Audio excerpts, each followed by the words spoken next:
afternoon. My name is Christina Lewicki. On behalf of the Ukrainian Institute of America's Program Committee, I'd like to welcome you to the first program in a new series at the Institute titled Power of Passion, UIA Conversations with Leaders Who Share Their Visions and Social Purpose. This series celebrates change makers, diverse individuals across multiple disciplines, both in the market and non-for-profit sectors, who are stepping up and giving back. They're the ones making a difference in their communities and well beyond. The series aims to deliver an affirming message and inspire our audience in their own efforts to take action on initiatives that fire up a personal passion and make the world a better place. Our inaugural guest, John Hewko, is a driver of social change. He is Secretary General and CEO of Rotary International and the Rotary Foundation, one of the world's largest service and humanitarian organizations. Rotary operates uniquely both on the grassroots local levels, responding to community needs, and on a global platform addressing pressing world challenges. Mr. Hewko oversees Rotary's operations and manages a combined operating budget of $500 million and over $1 billion in assets. He leads a staff of almost 800 people at Rotary's world headquarters in Evanston, Illinois, and in 7 offices outside the United States. During his tenure at Rotary, Mr. Hewko has overseen the development and implementation of major initiatives to rebrand the organization and strengthen its infrastructure, moving Rotary forward with its signature big goals and corresponding big accomplishments. Highly successful in the business world with a dazzling nonlinear career, John Hewko sets off an array of descriptors weighted heavily on superlatives. To give you more insights on why we selected him as our inaugural guest, as well as some guideposts along his biographical trail, Mr. Hewko is the son of emigres from Ukraine who settled in Michigan and were active members of the Ukrainian diaspora. Mr. Hewko's father, of whom you will likely be hearing much more about during this program, was instrumental in building the Church of St. Yosafat in Warren, Michigan, a town outside of Detroit. John Hewko was educated at Hamilton College, Oxford University, and Harvard Law School. Among his many accomplishments as a partner in the international and very prestigious law firm of Baker & McKenzie, Mr. Hewko managed the firm's Kyiv, Ukraine office. In the early 1990s, he was involved in drafting sections of Ukraine's new constitution. From 2004 to 2009, he was Vice President of Operations and Compact Development for the Millennium Challenge Corporation, a government agency established to deliver foreign assistance to the world's poorest countries. In this position, he completed the negotiation of assistance agreements totaling $6.3 billion to 18 countries for multiple humanitarian projects. Mr. Hewko has been a public scholar at the Woodrow Wilson International Center for Scholars, an adjunct professor of law at Georgetown University, and a visiting scholar at the Carnegie Endowment for International Peace. He is a member emeritus of the Board of Trustees of the Ukrainian Catholic University in Lviv and a member of the Council of Foreign Relations. And to top it off, he is an avid biker who races competitively. One wonders to what extent these accomplishments are in conversations with each other as John Hewko continues to scale new professional heights and affect social change. For that, and for so much more, I leave you to Kathy Nalywajko, the president of the Ukrainian Institute, who will be chatting with Mr. Hewko this afternoon. Thank you very much, Christina, and welcome everybody. Welcome, John. Thank you so much for agreeing to be our first guest in this new series. Before we start our conversation, just a couple of housekeeping matters for those of you who are in the audience. You are in listen-only mode, but you do have the opportunity to type in questions in the Q&A box at the bottom of your screen. We highly encourage you to do this as we move along, as we will be reserving a good deal of time at the end of this roughly hour-long session to address your questions. Thank you again, welcome, and I'm delighted that you are joining us, John. So let's start with an easy one. Let's start at the beginning. Tell us a little bit about yourself personally, how you grew up, some of the key people and experiences and influence that helped shape who you are today. Well, thank you so much, Kathy. Thank you for the invitation to be with you for this session. Christina, thank you for that very warm and overly generous introduction. As Christina mentioned, I'm son of Ukrainian emigres, diaspora Ukrainians. Both my parents came to the United States after the Second World War in 1949. My mother's father was actually a Ukrainian Catholic priest. In fact, 4 generations of priests going back to my great-great-grandfather. And my great-uncle was the first Ukrainian Catholic bishop in North America, Sotor Ortynsky. Wow. And so on my mother's side, I have a long line of engagement with the Ukrainian Catholic Church. On my father's side, from a small village outside of a town called Zbaraj, which is near Ternopil. And they came to the States after the Second World War. My father settled in Detroit, my mother in Philadelphia, and then she moved to Detroit, and they met in Detroit. And it was my upbringing was very typical diaspora Ukrainian upbringing. We lived in a town called Hamtramck, which is a Polish Ukrainian town surrounded by Detroit. Both my parents were very active in the Ukrainian community in the Detroit area. My father, in particular, with Plast. He was Stanichny, or the head of the Plast organization in the Detroit area, very active in Chornomortsi, the Ukrainian Sea Scouting. As Christina mentioned, he was very chairman of the building committee that built St. Joseph's Church in Warren, Michigan. But also, as their sort of their careers or their life in the States evolved, they became extremely active in non-Ukrainian affairs as well.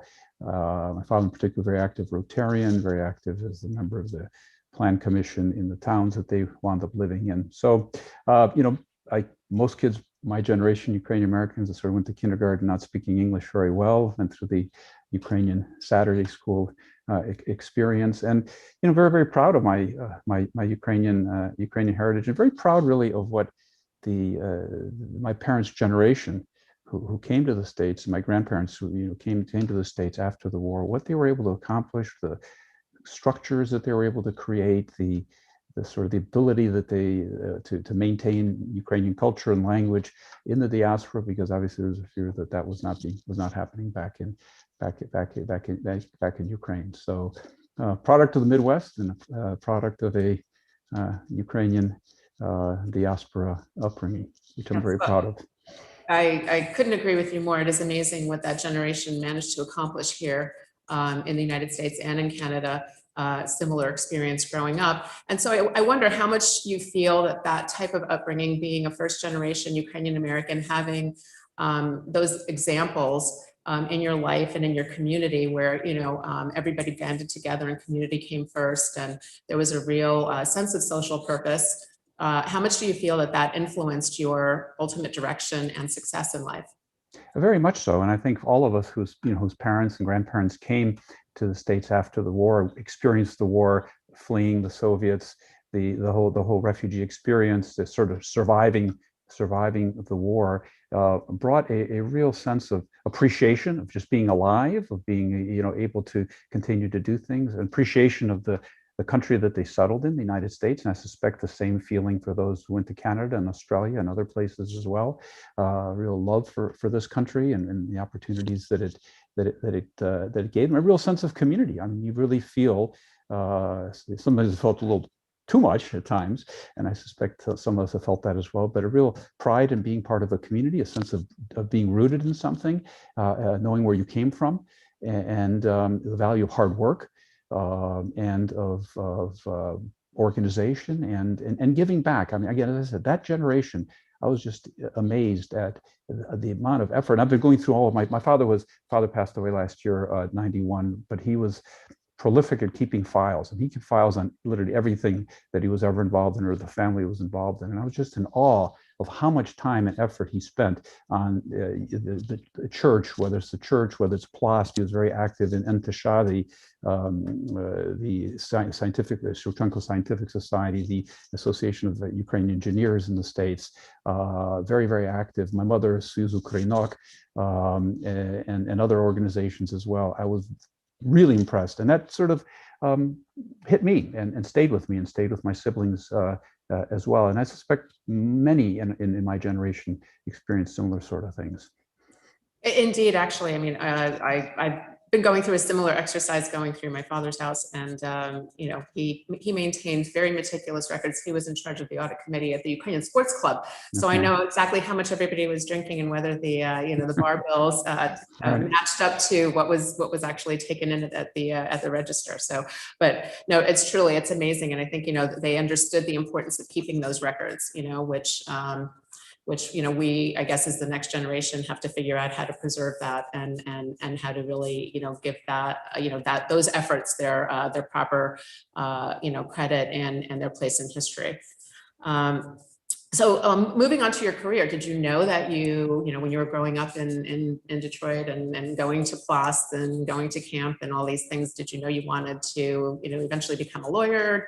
Was it a career path intentional, or were there some surprises along the way, even for you?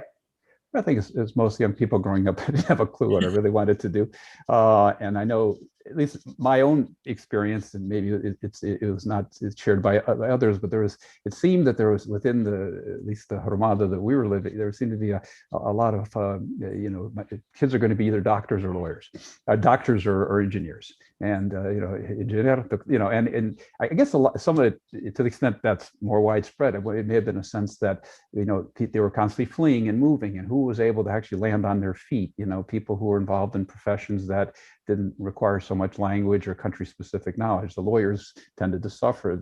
Some of the academics, the engineers and doctors always seemed to land on their feet. And so I just remember this sort of pressure to be an engineer or a doctor, which my father was an engineer. My brother and sister turned out to be engineers, but I was sort of the black sheep in the family. And I think it really was, I started watching Perry Mason, and I just really liked that series. And I said, okay, I'd like to be a lawyer, although I always thought I'd be a sort of a criminal defense lawyer or a trial lawyer, and I wound up being a transactional lawyer. Never actually even stepped into a courtroom other than once when I called for jury duty. So, but it's an evolving process, as I suspect it is for most young people. I'm sure that Perry was very proud of you, and I'm sure your parents were too, despite your choice. Again, similar experience here. You're doing what with your life? In any case, so you were first a law professor, and then you moved to Baker & McKenzie and started offices in Moscow, and then managed the offices in Ukraine and in Prague. Is that correct? Well, I actually first started the teaching at Georgetown happened after I came back to the States, but I first started as really with a large Los Angeles firm, Gibson, Dunn & Crutcher, and I was specializing on Latin America. I had, after grad school at Oxford, I got together with a group of friends, and we bought a truck from the British Army, and we fixed it up, and we drove from London down to Cape Town. This was in 1981, and then when I got to sort of the Cape Town, I still had another 9 months or so to kill before starting law school. And I said, and I wanted to, at that point, speaking Ukrainian and Russian. Russian was more helpful, but Ukrainian wasn't terribly helpful at the time. There wasn't that much ties with Ukraine, and I said, yeah, let me learn a language where there's sort of more commercial application, at least at that time. And so I said, I got on a yacht race, goes from Cape Town to Uruguay, and then wound up going to Argentina to learn Spanish. And there again, having the Ukrainian community connections was great, because I didn't know anybody in Argentina, but I knew where the church was, and Tato had a few connections from PLOS, and so I was able to immediately had a sort of community to plug into and make my way. So the early part of my career as a lawyer, I was very much focused on Latin America. And after law school, I worked for law firms in Brazil and Argentina. During law school in the summers, I went to Ecuador and Mexico. So I was really a Latin American transactional lawyer. And then Gorbachev came along, perestroika, glasnost, the Soviet Union was opening up, and then Baker McKenzie approached me to go out and help two other Baker McKenzie lawyers to set up an office in Moscow.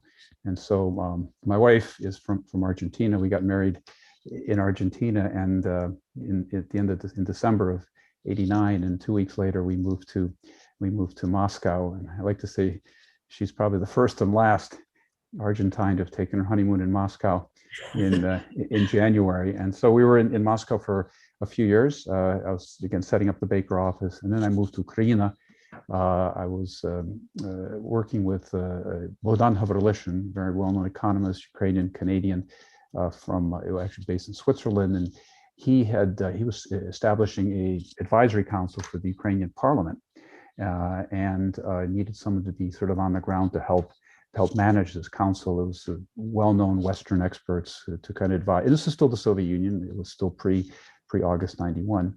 And so in May of 91, Marga and I, we moved down to Kyiv, and I took a year sabbatical from Baker and McKenzie to work with the Doradча Rada, it was called. And then, of course, in August, Ukraine became independent. I was very much involved in a lot of that sort of thing. And then I stayed on to open the Baker and McKenzie office in Ukraine. So really very historic, interesting moments to be in the Verkhovna Rada when Ukraine declared independence on August 24th, 1991 was just an absolutely amazing experience, one that I certainly will never forget. Indeed, yes. So out of curiosity, so you were working with this group, and what was that experience like? I mean, was it what you would have imagined? Were there any surprises? What were kind of some of the glitches or some of the hiccups along the way there? Well, I mean, you have to remember this is still the Soviet Union when I moved down to sort of organize and work this advisory council. And the way the Soviet system was structured was, sort of everything went through Moscow. So at that time, all the joint ventures, most of the foreign investment, everything was coming through Moscow. But as the system was eventually starting to break down and sort of more authority was being delegated down to the republics, it became sort of then incumbent on the leadership in Ukraine to begin, taking on more of an active role in managing things. And so, we lived in room 710 in the Hotel Kyiv. I had an office at Nalywajko. It was the old obkom party building, the Oblast party building. Nalywajko had an office, a typical Soviet with the way the Soviet desk, the long desk with the chairs next to it, and I, working very closely with these Western experts, bringing them in, organizing conferences, organizing sessions on reviewing Ukrainian legislation, etc. And one of the sort of events that I was organized, to be very proud of, was the working with the Ukrainian Commission that was drafting the first draft of the Ukrainian Constitution.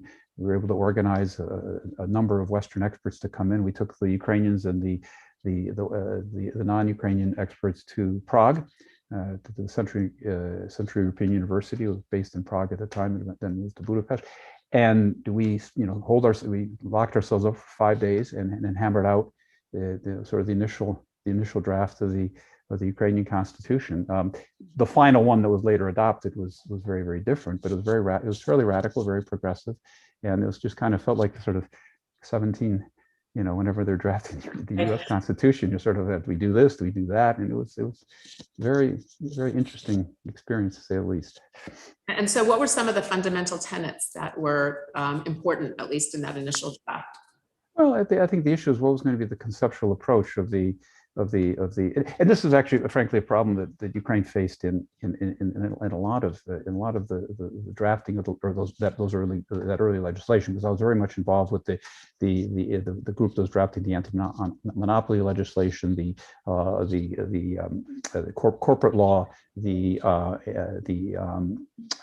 some of the foreign investment legislation, and part of the problem is they're sort of taking the Soviet laws and cobbling together stuff from all over the place. And at the time, there was a real sense that we need to get Ukrainian laws on the books as quickly as possible, because it's a reaffirmation of growing Ukrainian sovereignty. And so it was a real hodgepodge and a very chaotic process by which these laws were being adopted, because it's just soon we just need to get these laws on the books.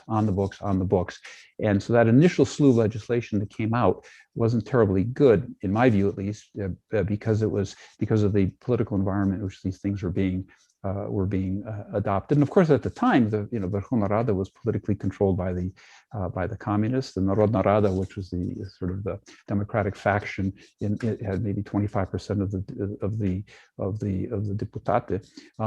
But it is, that group did on August 24th declare independence. And so I do have my sort of Andy Warhol, 3 minutes in the sun story. August 19th, of course, is when the coup happened. And on the 18th, I was flying back from Zaporizhia. There has been a Czerwona Ruta 2 concert in Zaporizhia, and Marga, my wife, and I, and a Ukrainian lawyer, Alexei Levinets, we were flying back, and Alexei wound up being the first lawyer that I hired when I opened the Baker McKenzie office later. But we flew back from Zaporizhia to Kyiv on the night of the 18th, and then in the morning of the 19th, I get a call from Alexei. And I remember when we were in Zaporizhia, I'm walking along the Dnipro with Alexei, and I said, Alexei, this is unreal. Here I am, son of Ukrainian, emigres, bourgeois nationalists, with my ID card with a hammer and sickle on it, letting me go in and out of most government buildings, in and out of the Verkhovna Rada.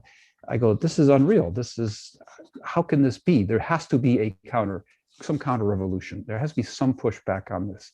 And we flew back again on the night of the 18th. The morning of the 19th, Alexei calls me up in the morning, like 7 in the morning, goes, Ivan, do you remember what we talked about last night? I said, yeah. He goes, turn on the TV. It's happening. And so I click on the TV, and you've got the Hekachepe, the coup group in Moscow with, communique number 1 and number 2, and they're playing Swan Lake, the ballet. And I immediately, went over to the Verkhovna Rada and spent the sort of the 3 days of the coup in that building. But what the sort of my 10 seconds in the sun was the Verkhovna Rada was called into an emergency session for the 24th of August. And the night of the 23rd, the Democratic group of Deputate got together on the 3rd floor of the Verkhovna Rada to sort of determine what were they going to do the next day on the 24th when the Verkhovna Rada came back into session. And there was a big schism and a debate between them in terms of one group that said, let's go for independence tomorrow. And another said, no, first we need to sort of break down the communist system, and we don't want to declare an independent communist sort of still dominated Ukraine. And so there was this sort of massive debate as to what to do the next day. And in the end, they decided to go for independence. And so they started preparing all these different postanove, decrees that they wanted to have issued the next, the Verkhovna Rada approved the next day, depoliticizing the army, nationalizing property, the communist property. Stepan Khamara, who was a deputy that was under house arrest or was holed up in a hotel, to free Stepan Khamara, all that sort of thing. And all of a sudden, I started working on all this stuff. A deputat, a guy named Ivan Zayats, comes up and says, Ivan, we have a problem. And I said, what is it? He said, we have all these decrees that we want to bring to the Verkhovna Rada tomorrow, but we don't have a copy machine to make copies of this thing. And I said, well, why don't you go to talk with Homenko, who was the head of the secretariat in the Verkhovna Rada? It was very hard to get copy machines at the time. There is a copy machine there. And he said, no, he's a communiac. We're never going to get him to copy this stuff for us. And I happen to have a small Canon PC7, I remember the number of this, copy machine with a box of papers that the Baker McKenzie office sent me the week before. And so I took all those, I said, sir, give me all those decrees, I'll make some copies for you. So then I went to Sadova 3, which is a building right near the Verkhovna Rada. Sashko Yemets was a deputy, went to his office. And with a student from the university, I spent all night making 435 copies of each of these postanova. And we didn't have enough paper to do. So we had to do four on one piece of paper and then cut it all up. And then 7 in the morning, I show up at the Volodya Filanko, who's the deputy head of the Narodna Rada. I handed him all of these decrees. Communists, they're like, where did all this come from? And then, 6 hours later, Ukraine declares independence. So I'm sure it all would have happened still, but I sometimes wonder if I hadn't had that. I think we all owe you a huge debt of gratitude. That copy machine and that box of paper, how it all would have unfolded on the 24th. Wow, that's some story. Thank you so much for sharing that. So just out of curiosity, did you agree with moving ahead in that direction as opposed to waiting until some of the communist structures and systems had been broken down? I did. Yeah, I did. It's you got to strike while the iron's hot and grab and go for it. And it wasn't clear what was going to happen, right? It wasn't clear how the majority of the communists were going to vote. On the 24th, and as the events of that day showed, it was an extraordinarily tumultuous session, and it really wasn't clear how it was all going to shake out. And now, 30 years later, how do you think the Ukrainian constitution has worked out overall? And what are some of the most successful aspects from your perspective, or what didn't work out as originally planned? Well, I think, I think the initial debate back then was to go to a presidential system, to go to sort of the French system with a president and prime minister. And I think they wound up adopting largely just to taking the Soviet system and refining it. And, there's this whole issue of single constituent voting or voting by blocks, and the real lack of political parties that are ideologically based versus personality based. So I think the political structure in Ukraine, I think, still has a ways to go to evolve. But we had countries that had successful, relatively free and fair elections since day one. Obviously, with two revolutions in between, but it was, I think that Ukraine needs to be complimented on the fact that it has been able to, to instill a real sense of democracy, a strong civil society in that post-Soviet space. Mm-hmm. And so, I mean, from a kind of a development of a civil society, how do you feel that Ukraine's, progress is going in that direction? Sort of, what's the timeline you think until it gets to sort of an ideal? Well, I mean, no society really gets to an ideal, right? Everywhere, all countries around the world are continue to work at it. But I think one of the strengths in Ukraine, at least if you compare it to some of its neighboring countries, is that some of the other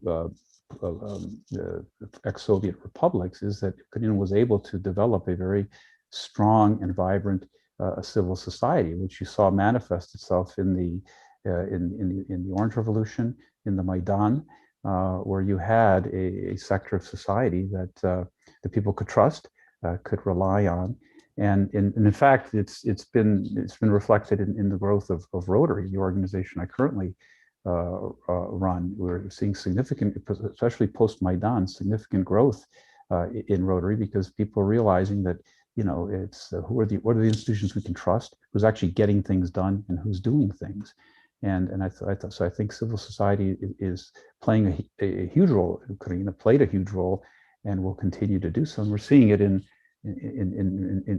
sort of a growth in Rotary, which is really an organization designed to serve and give back to the community. Mm-hmm. Yes, absolutely. And we'll get to Rotary in a minute. But just sort of following your career along a little bit. So you did this amazing work on the Constitution, then you worked at Baker McKenzie in Kyiv and ran that office. And for how long were you there, and what were your experiences that were notable that you'd like to share with us? Well, we moved there in May of '91, and then I did the advisory council for a year, and then I stayed on and opened the Baker McKenzie law office, and then I moved to Prague in 1996 to run our office there. And it was probably for me the most fulfilling professional experience I've had in my life, to be able to be one of the first Western lawyers on the ground in Ukraine, to build up a Western legal practice from scratch. Most of the major joint ventures and large transactions that were going on at the time, we were doing many of them, and every deal was a new one. It's like no one had ever done these things before, and so you're trying to bring Western concepts, Western market concepts into a country that never really had it over the last 90 some years. 70 or whatever years in Western Ukraine. So, and to be able to work with some really incredible Ukrainian lawyers, and to be able to train them and see how quickly they caught on. And I think one of the things I'm most proud of is that when I look at the Baker McKenzie office in Kyiv now, and I see the Ukrainian lawyers that are there, they can stack up and stand up and do the same quality and level of work that the lawyers in the UK, Australia, US, Canada. And that for me was really the most fulfilling thing, was to work with this really great bunch of Ukrainian lawyers, to train them, to see them develop, to see them grow, and to see the legal profession grow in Ukraine, to the point now where you couldn't tell the difference between the Baker McKenzie office in Kyiv from Baker McKenzie in any other part of the world. Well, congratulations. I'm sure that in the early days, though, there were some interesting sort of challenges because, you were dealing with, I guess, was it mostly Ukrainian-based attorneys that were trained in the former Soviet Union, or how did that work? Sure. Yeah, it was they were trained in the Soviet system, and so there was, it was a complete pivot in terms of their thinking and learning, and even the documentation that we use in the West was completely different. The structure of transactions. I mean, it was the Wild East, right? I mean, the laws were changing. The laws were changing weekly, monthly. It was, obviously as the country was evolving and changing, and it was almost impossible to keep up. There was this whole concept of telephone law. What really mattered is you just picked up the minister picked up the phone and talked to, and that's how things got done. So this kind of concept of rule of law, that contracts really matter, was relatively new to the country. But I was just really amazed at how quickly they picked up on things, and how we were able to really move things forward. But it was challenging. I mean, it was not at all easy.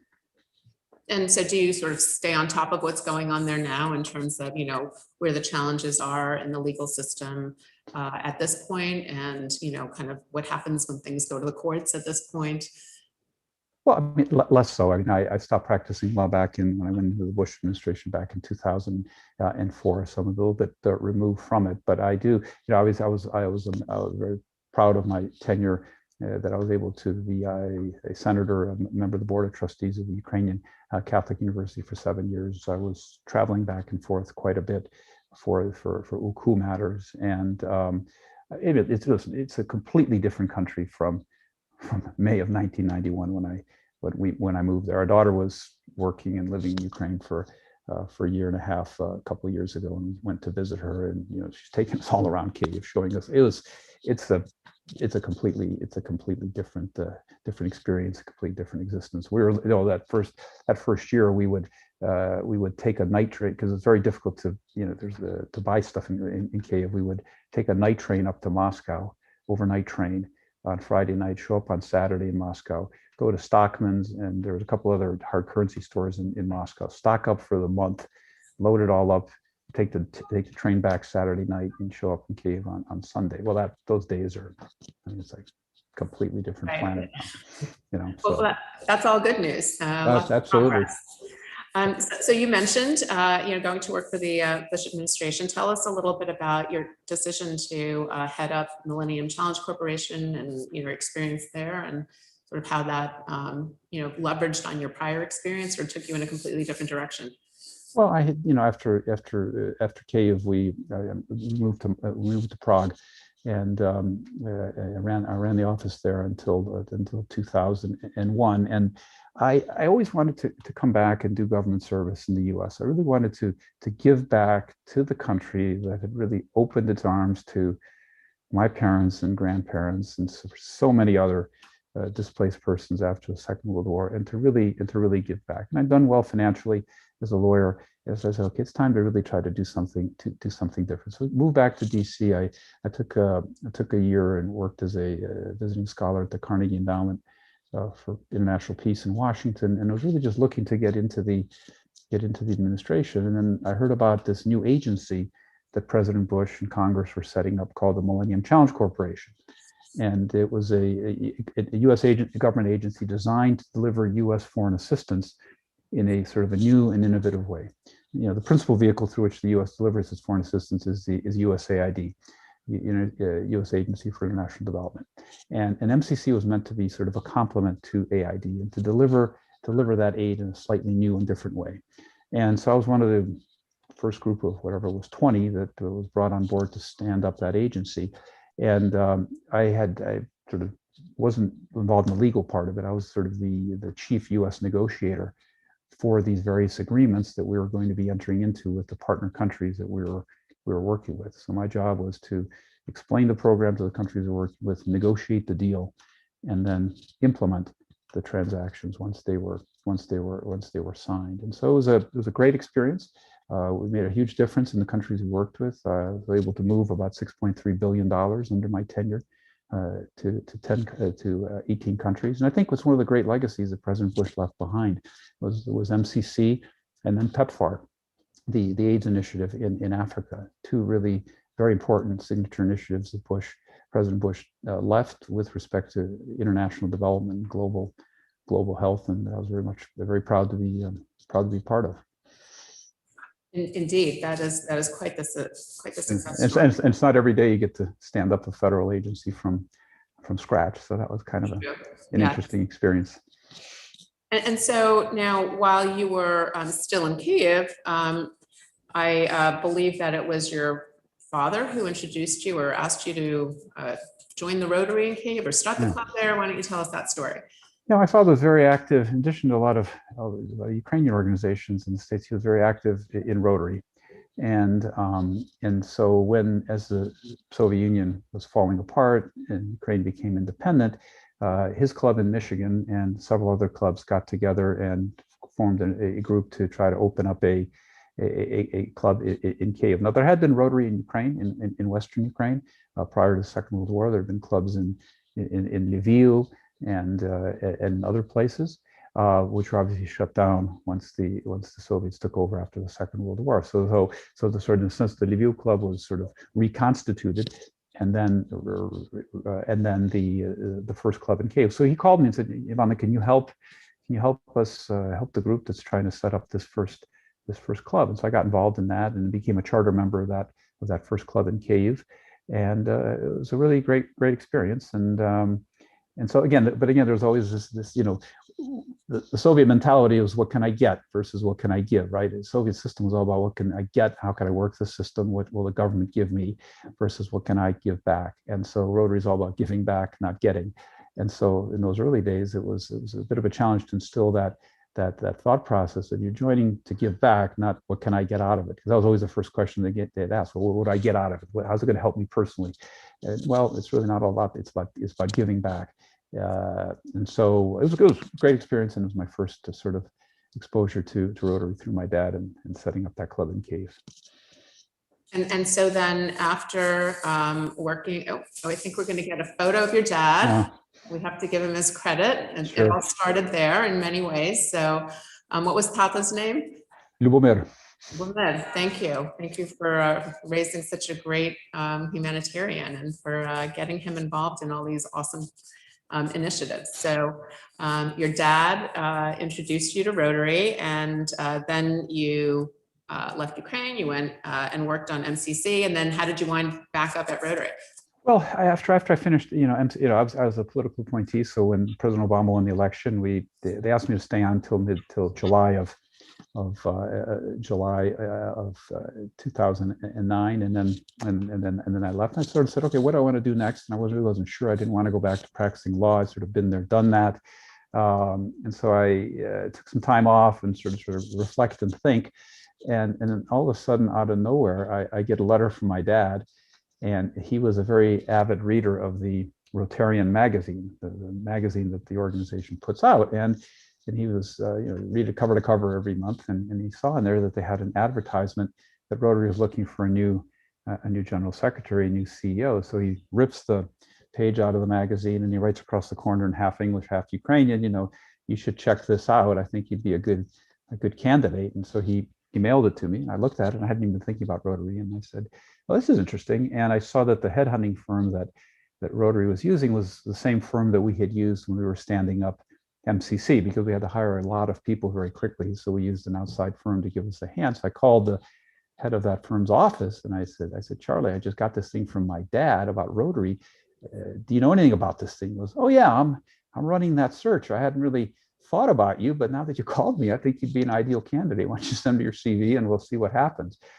And so it was really thanks to my dad. And I like to say that, two lessons I took away from that experience. The first was always listen to your dad, always listen to your dad. And the second is great things happen when you read the Rotarian magazine. For everybody out there, make sure you read your copy. We'll get to how they can become members in a second. But why don't let's move on to your great work at Rotary. But why don't we start with the quick video clip we have for everybody in the audience. Hopefully. For over 100 years, Rotary members have taken action when challenges arise. We know what people can do when they come together and put others before themselves. The team lead said they will continue the campaign to fight against the coronavirus. Local Rotary clubs deliver food and supplies to people in need. Strangers become friends, helping hands multiply, and problems turn into solutions. We are Rotary. We are people of action. Learn more at rotary.org/action. Awesome. So that gives us a little bit of an overview, but I think it would be great to hear from the head of Rotary, sort of from your perspective, what you feel your, mission is. Tell us a little bit about your business model, about the club model, how that works, how the local interacts with the global. Well, Rotary is an organization that's around for about 116 years. We were founded in 1905 in Chicago by a gentleman named Paul Harris. And it was really established originally, the first Rotary Club, which was the Rotary Club of Chicago, as LinkedIn. It was LinkedIn before anybody had heard of LinkedIn. And what Paul Harris was trying to do with that first club was to bring together men at the time of a wide variety of professions to help each other network professionally and to advance their sort of professional careers. And then over time, it sort of took on and began to focus increasingly more on giving back on service.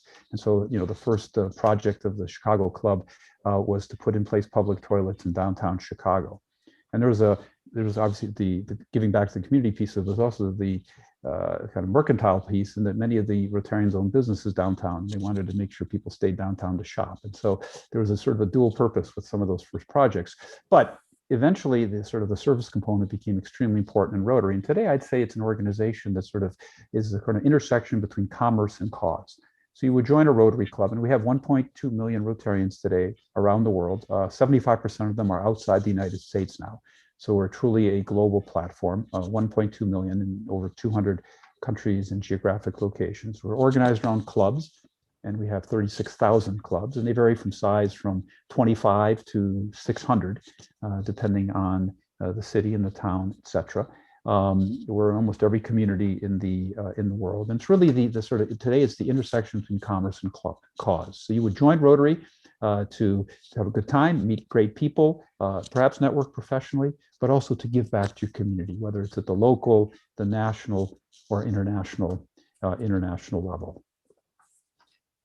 Thank you for that overview. So it's my understanding that some of the key work that you do focuses on promoting peace, fighting disease, providing clean water, sanitation, and hygiene, saving mothers and children, supporting education, and growing local economies. That's a pretty Right. big mandate. How do you decide how to prioritize those? Is it how do the local chapters decide and clubs decide how they're going to spend their money? Is it a global initiative, in terms of priorities? What is the interplay there? Well, we have currently we have one global initiative, and that is the eradication of polio. It's interesting, back in 1985, smallpox had just been eradicated in 1979. And so Rotary is going to be celebrating its 75th anniversary. I was thinking, okay, what can we do? What can we do to commemorate that? And so in 1985, Rotary had the audacity as a nonprofit, right? Not as a government agency or a multilateral institution, but as a nonprofit, sort of had the audacity to say, we're going to eradicate a disease from the face of the earth. So that disease was going to be polio. And the oral polio vaccine had just been eradicated, had been developed. We had the example of smallpox being successfully eradicated. And so in 85, Rotary took that on as its goal. And in 1988, we were joined by WHO, World Health Organization, UNICEF, CDC, and to form the Global Polio Eradication Initiative. We've been since joined by the Gates Foundation and Gavi. And so back in 85, when we started, there were 350,000 cases of polio a year. It was in 125 countries. And really through the extraordinary effort of Rotary and our partners, we're now really on the verge of eradicating polio, second time in history that a human disease has been eradicated. We're just down to 2 countries, Afghanistan and Pakistan, where the wild polio virus is circulating. It's been a long struggle, 30 some years. But again, we're on the verge of truly making a difference and leaving a legacy for as long as mankind inhabits the earth. So that's kind of what our sort of our signature global initiative. But beyond that, our 36,000 clubs are free to kind of engage in the types of projects that they're interested in. And you kind of went through the whole litany of things that clubs are doing. And so you have certain clubs that just focus on projects that are very locally based, others that do significant international projects, a literacy project. The US club may partner with a club in Zimbabwe to do a literacy project, or Taiwanese club may partner with a club in Brazil to do a water and sanitation project. So there's just a myriad of these projects going on. Our foundation, which then grants money back out to the clubs to do a lot of these projects, we raise about $400 million a year.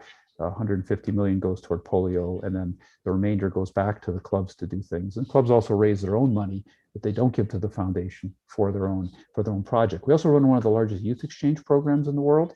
Every year we send about 8,000 or 9,000 students on long-term exchanges all over the world.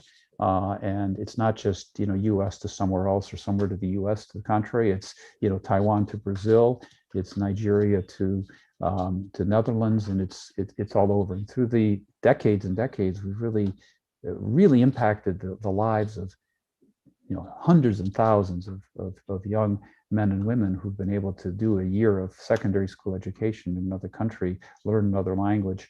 We've had a huge impact. Peace is huge in our ethos. Rotary was very active. We had over 40 Rotarians involved in San Francisco in preparing the charter of the United Nations back in 1945. In fact, UNESCO, a UN agency, came out of a resolution at a Rotary event in London in the 1930s. So not only our polio effort with UNICEF, but the drafting of the UN Charter, our involvement with creating UNESCO, Rotary's had a very long and deep relationship with the United Nations and this whole concept of peace.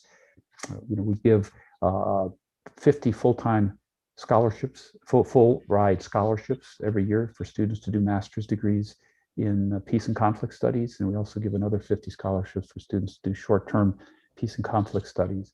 So peace is very deep in Rotary's DNA. Our relationship with the UN is very deep and goes back many years.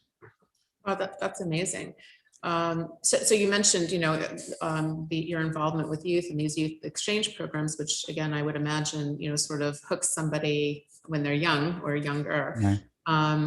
And, the growing interest in social entrepreneurship and the growing huge focus on ESG in every aspect of business are integrally linked to the younger generation. So, what are some of these? I mean, are there any other programs that you organize that are maybe for, Gen Z and millennials, or Right. How are you trying to attract more youth other than the ones that are involved in the exchange programs?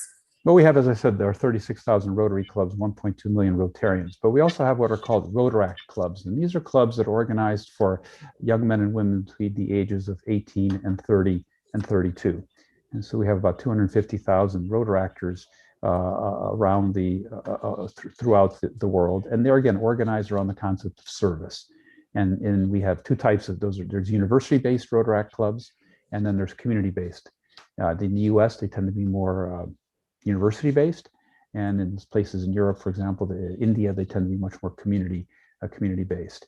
We also have what are called interact clubs, and those are for high school, for kids from 12 to 18. And again, organized around the concept of service, community service, doing projects, giving back. And so we have sort of a natural progression from interact to Rotaract, and then from Rotaract to Rotary. And so it's sort of a nice pipeline of people interested in giving back to their communities. Indeed. So are there Rotaract and Interact clubs and opportunities in Ukraine? Yes, we have actually fairly robust Rotaract program in Ukraine. I think the Ukrainian Rotarians have actually done a very nice job, and I love working with the Rotaractors because they're so passionate, they're so creative. They got great ideas, and so it's sort of an ideal marriage. You've got the Rotaractors who got the energy, the passion, the creative, particularly now in this new digital environment that we're living in, and then you've got the Rotarians who have the experience, the money, also the energy and the passion. But it's a nice blend when you get Rotarians and Rotaractors working together on projects. You kind of bring the best of both worlds together. Gosh, I wonder if are there any crossovers in terms of the Rotaractors from Ukraine working with some diaspora organizations here in the United States or around the world? Do you know if might there be some opportunities? Well, I mean, yeah, I mean, there are opportunities certainly, and clearly, you know, a lot of the projects that Rotarians do and the Rotaractors do are partnering with other organizations. In fact, that's something we're really encouraged, that, you know, the whole thing is about 1 + 1 is 3. And if you look at our polio effort, right, we couldn't have done it alone.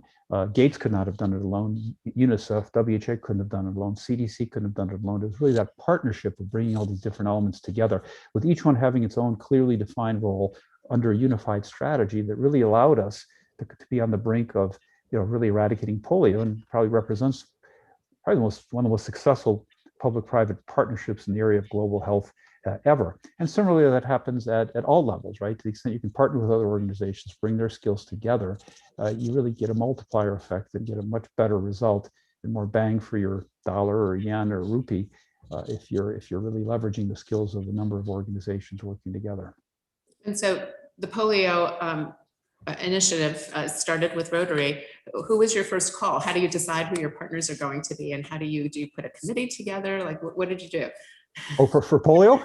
Well, that was Rotary announced it, and in 1988 there was the World Health Assembly, and at that point, Rotary and some of the WHO and UNICEF we've been working with really pushed very hard to to let's make this a global initiative, and let's not just have it focused on 1 or 2 countries. Let's see if we can really eradicate this disease. And there was apparently a very spirited debate, from what I understand back then, as to what should be the scope of this effort.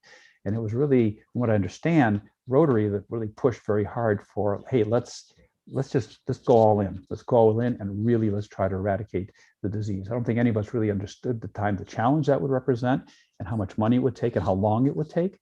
But I certainly salute the organization for having that vision of, if you're going to do it, let's go all in and do it right. And we're getting there. We're almost there. Was there any thoughts about what your next big project might be? Or is that top secret? No, well, I mean, that's a very good question, and I think philosophically we're going through the discussion of do we want to have another global initiative or not?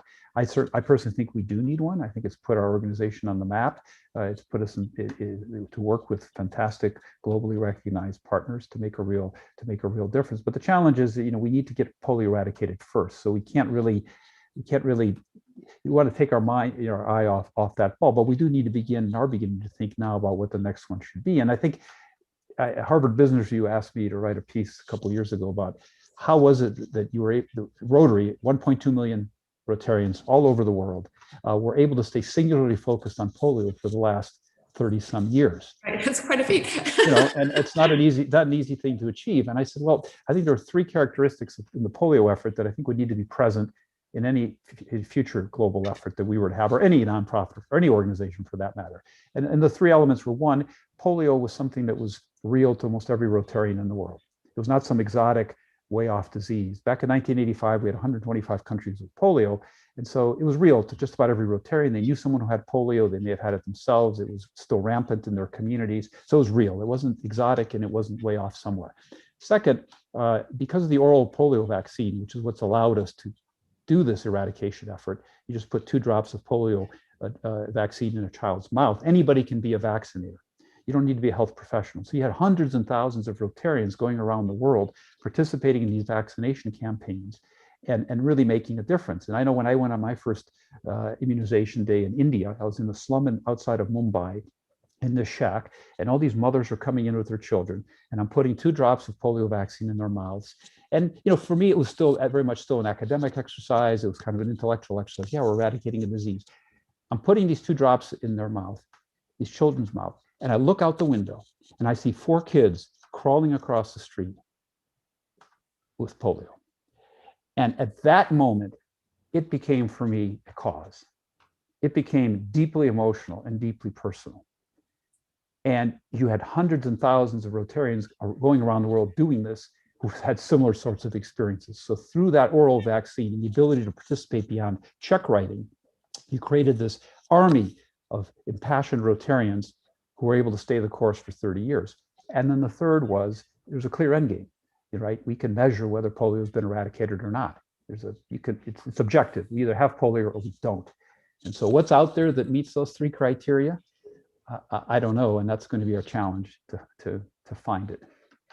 Well, I'm sure you will, and that was a very moving story. I think, you know, that personal connection to the experience, you know, and if every single person who's out there doing service has that, I'm sure that motivates them for the rest of their lives. Well, and I think what the polio effort shows is that, you know, really the power of civil society and the power of the individual. Right. I mean, as I said, this wasn't driven by a Ministry of Health or whatever. It was started by a nonprofit of normal people like me and you who just wanted to really make a difference. And so I think if there's a lesson to be seen in Rotary and the extraordinary work that we do and the breadth and scope of what Rotarians do around the world, it's the power of the individual and the power of the individual getting together with other individuals with passion and conviction. You can make a difference. You don't need government. You don't need, we can make a difference. Obviously, the key partnership is government, civil society, private sector. That's where you're going to get your biggest bang for the buck. But Rotary is an example of what you can really do if you put your mind to it, and the power of civil society and the power of individual endeavor. And how good it makes you feel afterwards, and the impact that you have. Yes. Right. So along those lines, I am looking at some of the questions that have come in, and so one question here is how does Rotary shift attitudes of new members in countries where the "what you can do for me" attitude is prevalent as opposed to an attitude of how can I give back? So you know, clearly, I think, you know, in this country, we sort of have that orientation, but in many others, that may not be the case. And Rotary has this local presence. You know, how do you shift those attitudes? Is it by example? Is it? It's, yeah, I mean, there's a deep ethos in Rotary, and these clubs, there may be 36,000 clubs. We're very tightly bound together by the various programs we do, the projects we do, the various training events we do, and it's a volunteer organization. The club leadership, the president of every Rotary club changes every year. Clubs are divided into these, what we call districts. The leader of every district changes every year. The Rotary International president, who's a volunteer Rotarian, changes every year. And so we have a, you know, sort of this constant change in leadership. And so if you take the Ukraine example, you know, the mind shift shifts with participating in the organization, going to all the various events. We hold a convention every year. Somewhere around the world, we get anywhere from 25 to 50,000 Rotarians come. It's a massive, massive endeavor. We put on, we can put on a world-class event every year in a different country.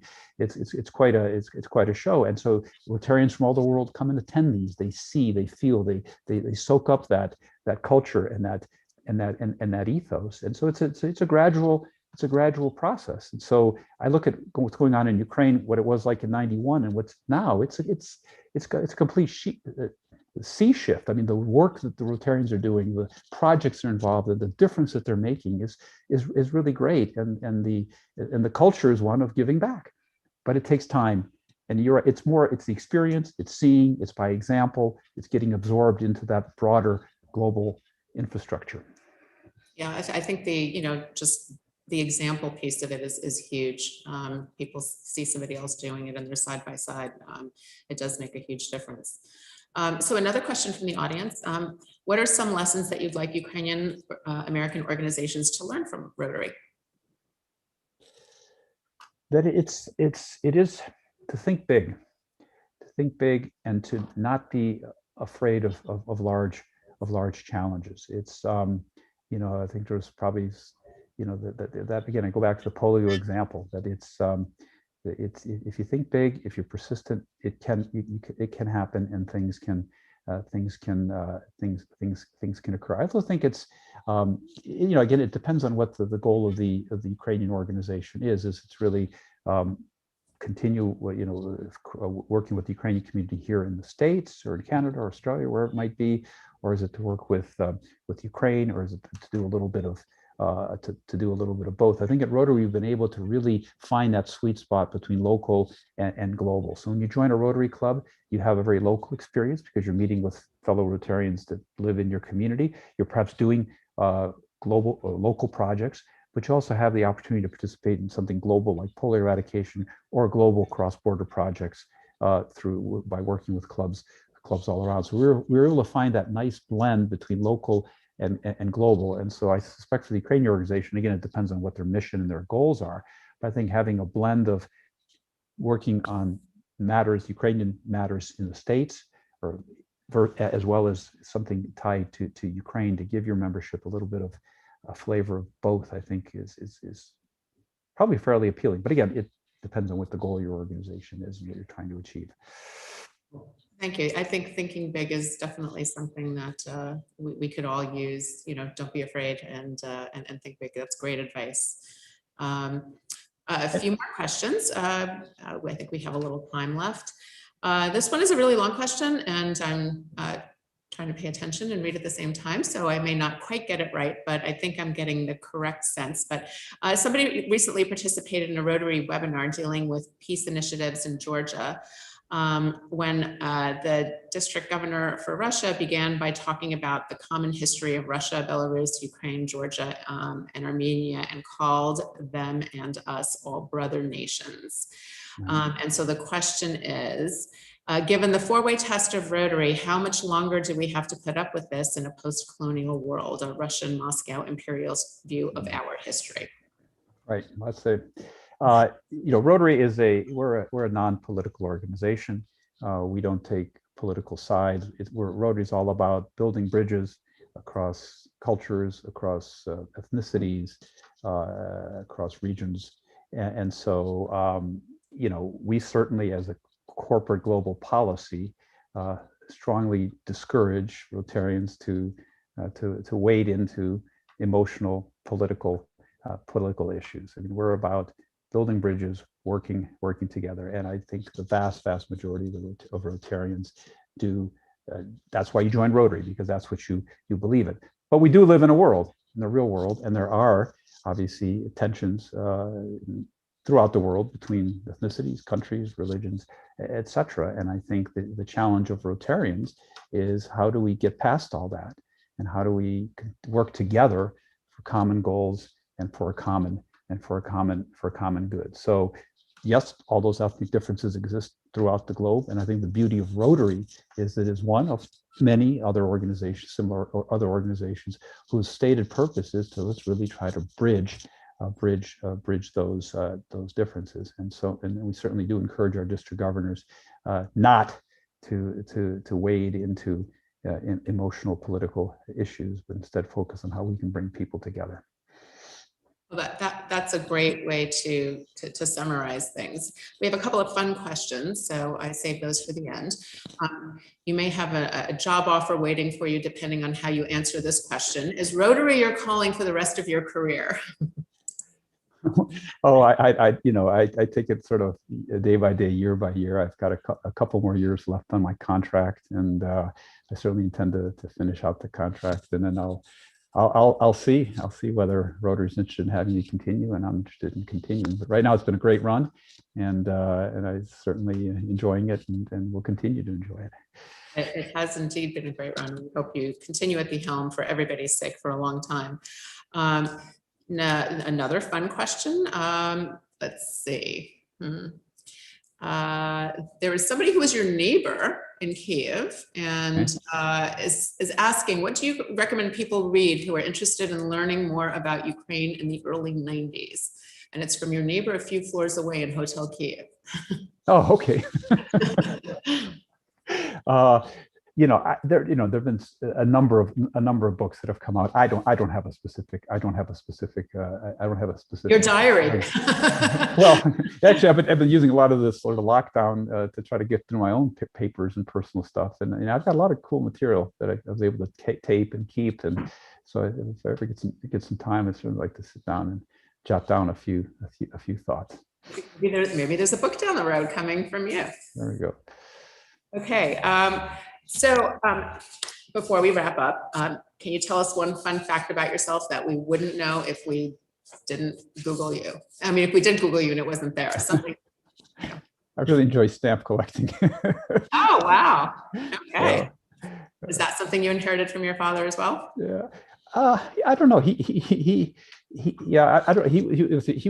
collected stamps, and I just remember him telling me he had a bunch of stamps that when the Germans came, they had all the the Nazi stuff overstamped over. He goes, that becomes really valuable when you get those kinds of things. And so when Ukraine became independent, they started issuing their first stamps. I rushed over to the post office, and they were putting all the trezubs on the Soviet stamps. I actually went to the post office and just bought reams of this stuff because I said, this is good. Now, eventually they wound up, apparently a bunch of false ones and fake ones were being produced and so on. But I know I've got the real ones because I was in the post office grad. So he enjoyed stamp collecting, and I guess I just kind of picked up on it. And it's a nice hobby that I like to do occasionally in my spare time. Well, great. Predictions. Where do you see Ukraine 20 years from now? Personally, I'd love to see Ukraine in the European Union, thriving Western democracy, robust economy. And I think the pieces are all there. I mean, Ukraine has the resources, it has the people, it has the talent. It just has a very difficult, terrible history, to get past. But if you look at how far Ukraine has come from those days, I personally was, euphoric when I was in the Verkhovna Rada on August 24th, sitting in the balcony there and watching the massive Ukrainian flag being brought into the Zal by the Horins and the Drachers and the Yavorivskis of the world. It was just this extraordinary. I would have given anything to have had my grandparents and parents and great-grandparents to have been there to see that, all that struggle and that they put in through the decades to see an independent Ukraine, and just to be there in the euphoria. And then of course that quickly dissipated into the reality of the difficulty of transitioning from communist to a post-communist system. And I think Ukraine had, in my opinion, at least that was my impression when I was there, had the twin problem of when the Central Europeans, the Poles, the Hungarians, the Czechs, when they all made that transition, they're already functioning countries. They were sovereign countries. They just happened to be communist. They just had to make that transition from communism to that post-communist space. Ukrainian had the twin challenges of not only making that transition, but creating a state from basically scratch. Because if you look at the way the Soviet system operated, all the talent was drawn up to Moscow. Everything came out of Moscow. I mean, if you look at the structures that are in place for Ukraine to build a modern state on August 24th, it was pretty slim. You had a Ministry of Foreign Affairs that, because the Ukraine had its representation at the UN, that was a little bit stronger. But all those other things, the central bank, et cetera, just weren't there for Ukraine. Whereas Russia, inherited all the various Soviet structures were inherited by the Russians. So the Ukraine had that twin difficult task that made its climb to that shining light on the hill a little bit more difficult from certainly the Central Europeans and even the Russians for that matter. But that's what I would like to see. I think it's going to get there. It has to get there. Ukraine deserves it. It's suffered too much for too long. The Ukrainian people deserve that, and I very much hope they get it. Well, that would be certainly a great outcome. I think that everybody on this call would agree. And so I think we're just about at time. There are a lot of questions that did not get addressed. Thank you for posting them. I'm sure that we'll get the answers from John the next time he comes back. There are many accolades saying what a true hero you are, which you are. We are also very proud to have you as part of our community. Thank you for all of the amazing work that you and that Rotary do, both locally and globally. Again, greatly appreciate you joining us and doing this and spending an hour this afternoon with us and all of our guests. And wish you the very, very best of luck in your continued leadership of Rotary and in all of your other personal and professional pursuits. And we hope to have you back again sometime soon. Thank you, everybody, for joining us.